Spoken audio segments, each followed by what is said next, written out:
বাজিকার পাখির ব্রিডিং কোর্সে কি কি মেডিসিন দিতে হবে। বাজিকার পাখি ডিম পাড়ার জন্য সাধারণত 3টি মেডিসিনের প্রয়োজন, বেশি মেডিসিন প্রয়োজন না। এই 3টি মেডিসিন হলো জিসব্যাট। জিসব্যাট ভিটামিনের কাজ করে, ভিটামিনের মেডিসিন।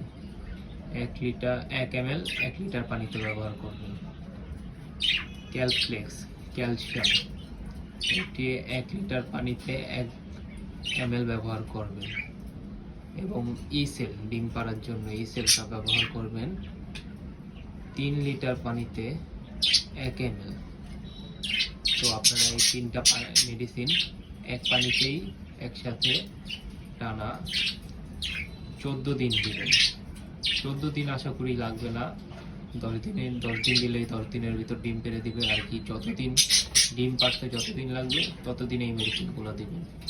আশা করি আপনাদের পাখি ডিম পেড়ে দিবে খুব দ্রুত। এবং আপনারা বাজিকার পাখির জন্য এই 3টি মেডিসিনই ব্রিডিং কোর্সে ব্যবহার করবেন। অবশ্যই আপনারা ভালো একটা রেজাল্ট পাবেন।